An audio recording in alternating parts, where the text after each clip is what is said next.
Hey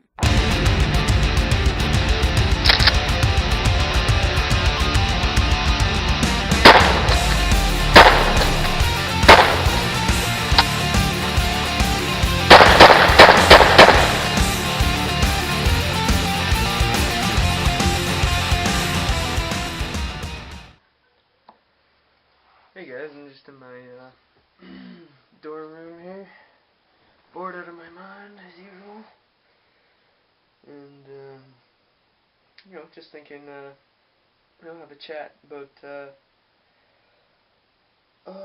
some firearm things in Canada and all that jazz. We'll talk about Canadian gun laws right now.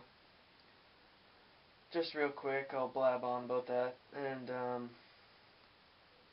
basically, what everybody's talking about right now is hoping this bill, what is it, C-300 something, goes through Parliament here and they vote it in, but likely that's not going to happen, but it's to abolish the gun registry in Canada for, at least for non-restricted firearms, which is anything that has a barrel is that greater than, I think it's 16 inches or something like that. That's not a pistol, of course, and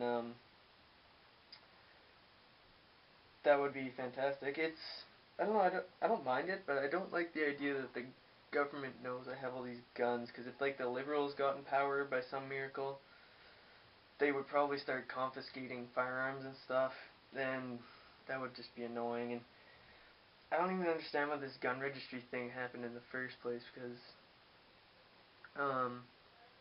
well, they didn't even look at the statistics. They're like, oh, let's get rid of crime in Canada by regulating guns and stuff. Well, if they looked at the statistics, there's almost no crimes done with actual legally owned firearms in Canada. It's always the ones that are legally imported from the U.S. or elsewhere. I'm just saying the U.S. because most of them do come from there, so don't get angry at me about that. But it's all these illegally owned firearms that are involved in crimes, which, why should I have to pay for something that criminals done? Like, that's ridiculous, and just kind of pees me off a little bit. And how much money have they even spent on this gun registry now? It's like, what, $30 billion or something like that? That's fucking ridiculous. And, like, oh my god. That's our taxpayer money that's gone towards this. And the governments that have been in power for, like, since ever have been absolutely horrible. In my lifetime, I've never seen a perfect government, which will probably never happen. It will never happen. But, like, you gotta, when you're voting, you gotta choose the best choice out of all the horrible fucking parties there are. And my political views are conservative, just because, you know, I liked their platform before, like when they was in the election. I looked all the platforms up, well, just conservative and liberal, because I'd never vote NDP, I'd never vote Green Party, and I'd never vote Bloc Québécois. So, can you say it? So, anyways, the liberals are just, I don't like them. They just take the opposite side of whatever the conservatives say, and I know that's their job, but they make it idiots out of themselves doing it all the time, and it's just ridiculous. And honestly, when I look back at it, they've not really done anything good for gun owners wise, and they haven't done a whole lot of other good things either. They started the gun registry, which was a complete waste of taxpayer money. And sometimes they do good things, you know. Can't really think of anything off the bat right now, but anyways, I'd vote conservative because I like the Conservative Party right now. They do their best to appease everyone. I like that, and they're not super outright crazy about things. Like, they don't get in big heats about stupid little things like the Liberals do, and I think they're the best choice for government right now. And I hope they stay in power and stay the way they are, anyways. 'Cause they do a good job, I think. And, yeah. But, besides that, also the classification of firearms is ridiculous in Canada as well. We have bullpups that are non-restricted, or some that are probably restricted that I don't know of. But as far as everyone else knows, bullpups are completely illegal. Like, they're completely illegal. They classify firearms mostly on their looks and not their functionality. Like, for example, the AK-47 is a prohibited firearm. You can't own it.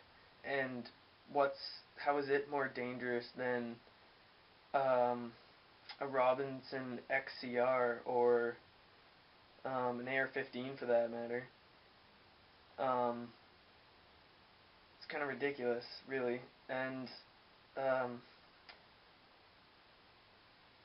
don't know, like, they also, like, for the AR-15 shouldn't even be a restricted firearm. Like, it's just a semi-automatic rifle.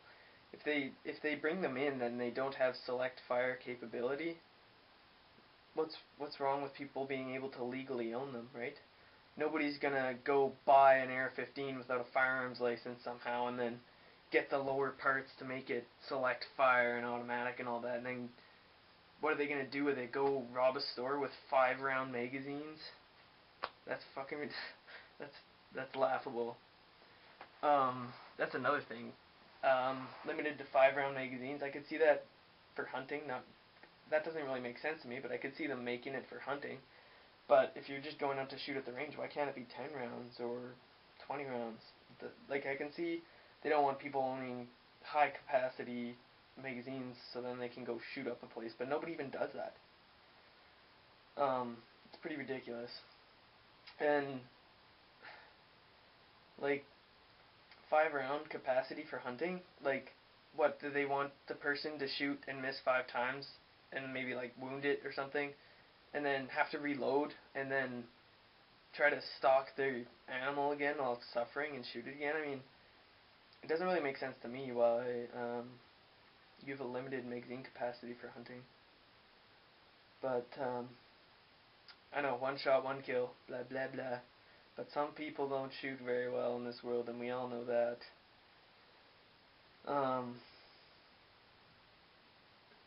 I personally hunt with a bolt action, so it doesn't really matter the magazine capacity, but if somebody's hunting in the bush with a semi-automatic, I mean, I just don't see why it couldn't be, why it has to be 5 rounds as opposed to 10 or something like that. But, another thing is pistols are limited to 10-round magazine capacity, which is ridiculous because most people buy pistols in Canada to shoot for fun at an indoor range or select range that they can only go to with that because that's Canadian law. And I've heard of a lot of Canadians in the IPSC, and they go compete in the US PSA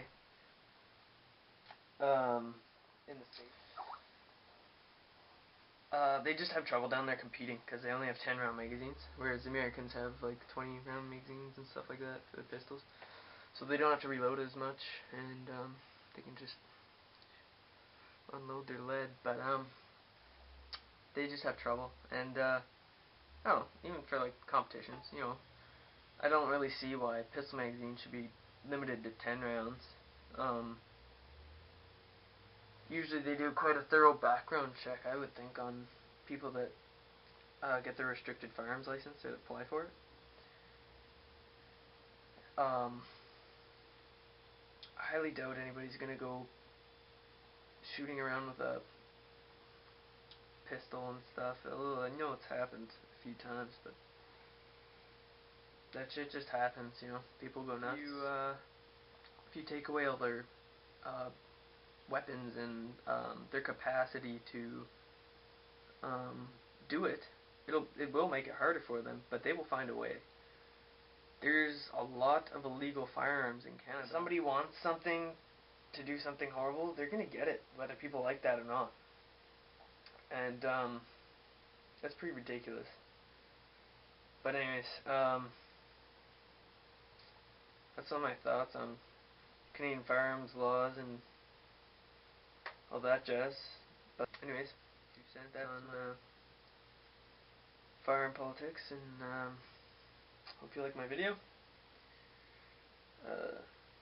This is Ranger Josh, and I'll talk to you guys again.